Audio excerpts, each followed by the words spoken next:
Hi, my name's Tony Chapman. I'm the host of Chatter That Matters. In this age of noise, I cut through the chaos and confusion to focus on what matters most to your life and your livelihood. And on this episode, I chat with... Excited today, we're going to talk to Jen Menard, one of the feature entrepreneurs in the Small Business Matters series. She has a company called Staff Shop, and what she has done as an entrepreneur is truly extraordinary. For that, you're going to have to listen to the podcast. What I want to talk to Jen about today is what's happening since. Jen, welcome to the show. Thanks, Tony. Good to be here. Do we have somebody else in the picture? Who are you going to introduce her? I do. My rock star business partner, Alison Hernández. Since the podcast, tell me a little bit about how your business is performing and what have you learned about resilience? It's been a super enlightening experience. I received a ton of emotional, inspirational feedback. There's a woman who actually called me crying. There's people that asked me to speak at their next event. It just prompted me to think, this is important. We have to keep sharing stories. Storytelling heals. The message that I've been hearing is COVID's gift of time. And I think that we probably will miss this time when it's over. I'm hearing a lot of stories around people just really changing their perspective in a deep way, especially if your definition of success was the corporate ladder rise, like it used to be for me, where it's all things material, and now you're stuck at home kind of facing what's real and important. I guess I'm a walking example of that, because my wedding was rescheduled, as I mentioned in the podcast. My business was flipped on its head, and I barely paid myself a dime in 2020, and I've never been happier because I've been focused on serving upward and outward instead of myself. And so don't get me wrong, we still have a bunch of irons in the fire to get ourselves out of this mess. But two of my favorite sayings now are, don't let anyone steal your peace and never waste a good crisis. So Alison and I are focused on that. So Alison, in the podcast, Jen was pretty open and honest about her background and how she had to choose the right path in life. You too have a sort of a story to tell about your background and kind of defining who you are today. I mean, mine starts pretty normal and easy. I had a really happy childhood. I had a great supportive family with strong values, kind of a nice head start in life, if you want to look at it that way. A few health struggles. I am blind in one eye, and I had some problems with my kidney and with my feet. And so, growing up, I knew what it meant to live with pain and to feel like you look different and some of those things. But overall, I think that really that just gave me sort of an extra amount of grit and resilience and self-confidence over time. But I think that confidence and that freedom and that self-assurance that I had over time kind of became a little bit my undoing in a way.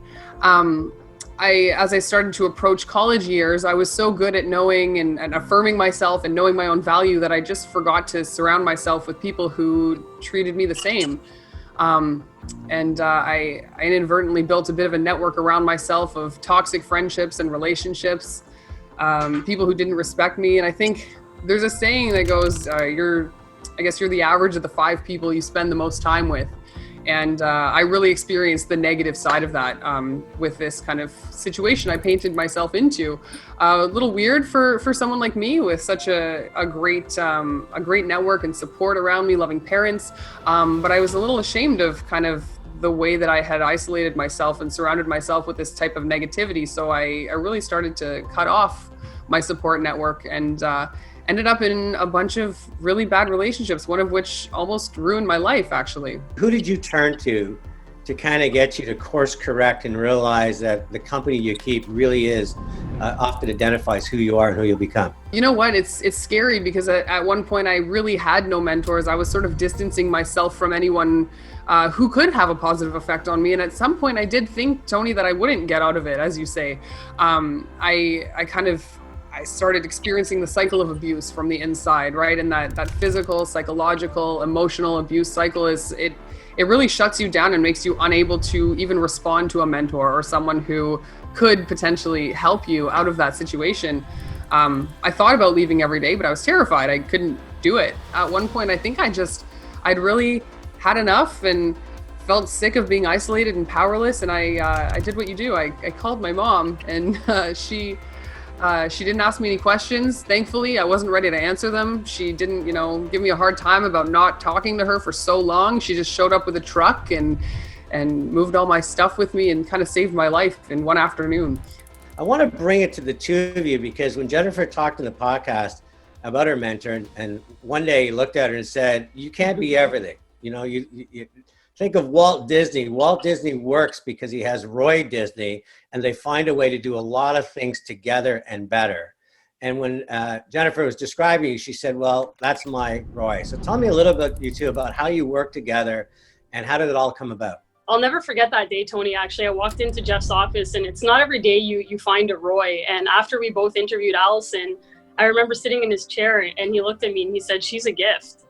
And I said, she is. And then he said, okay. He's like, I figured this out. You can't do this without her. She can't do this without you. And so my job's done here. I'm just going to get out of your way. When I come home from flying around with all these wild ideas, she has this way of kind of being my calm, steady helipad that I can land on. She asks the right questions and extracts the information that's required in order to bring my vision to life. And so some will refer to me as the mega heart and her the mega mind. If you find a business partner or even any relationship, even if it's personal and it's of value, protect it and invest in it. Just to add to that, one of the things that we do is we support each other through failure. Failure is a big problem for people. And so we celebrate and embrace failures and make it a comfortable setting for us and our team. I don't want to freak people out or anything, but above all of that, just based on our values and our principles, we report to God, and that's really who we are and how we work. So we don't judge. We're not trying to convert people. We accept everyone. But I just, for transparency's sake, I think it's important to mention so that you know exactly who we are. So aside from profit, it's very important to us that we keep moving the needle in people's lives. So how do you, in this world where everybody's trying to define who they are culturally, and they're all really, in some ways, becoming very tribal and territorial, how do you put your religion out front and still know that people are invited into your organization, no matter what their faith is or lack of faith? Love conquers all. And so if you're coming at things with that value and that sense of people are first, and what matters is doing the right thing and acting with integrity and treating everyone with love and the way that you would want to be treated, really the sort of tribalism piece that you mentioned really takes second fiddle. I think we just want everyone to feel comfortable. We want everyone to feel that they can reach their full potential and that they're being supported. And I know that, you know, my story I mentioned, I would never have come out of that if there weren't people who didn't give up on me and who were praying for me and waiting for me, and having that is invaluable, really. And I think if we can provide that to other people in an employment sense, in a business sense, this is why the partnerships I have now have really transformed my life. Nothing changed about how I am as a professional, but creating that strong network and of people that you can really trust is really what made the difference for me. And I think that's kind of what it comes down to. That's a beautiful answer, by the way, and something we can all learn from, is the sense that love conquers all. Part of the theme of today and the podcast is being your ability to listen to each other and listen to other people and listen generously and act upon advice. And the podcast, we bring in experts. It's Stephen Shaw, who produced the Rolling Stones, and Evening with Oprah, Jurassic Park.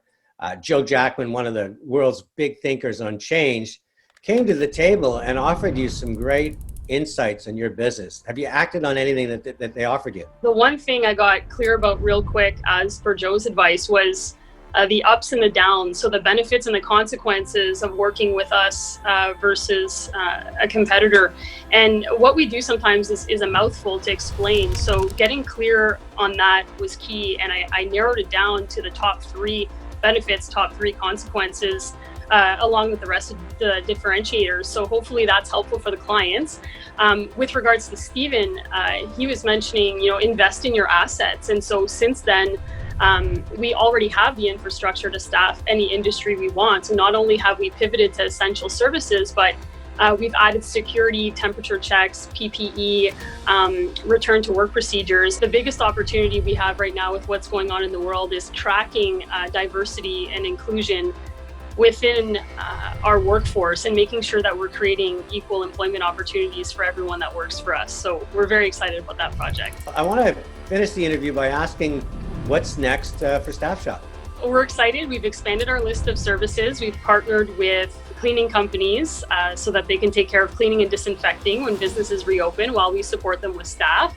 And we landed a new client that has a concert series across Canada featuring Garth Brooks at the end of this month. So I've been talking to the talented Walt and Roy, aka Jennifer and Alison from Staff Shop. I learned a lot of things today. The first thing I really appreciate, both doing the podcast and obviously this interview as well, is how important spirituality and humanity is to these people, that they really are realizing that a lot of what we can do going forward is about coming together. It doesn't have to be through religion. It doesn't have to be through ethnicity or gender. It really has to be through just love and respect. Second thing is, talk about pivoting on a dime. I mean, this was a business that focused entirely on events, but realized through COVID that they're actually in the business of staffing. They went into essential services, make sure workplaces and restaurants and stores feel safe. All of that and more is why Staff Shop is an entrepreneur to watch. And thank you both for joining Chatter That Matters. Thanks, Tony. Thanks, Tony.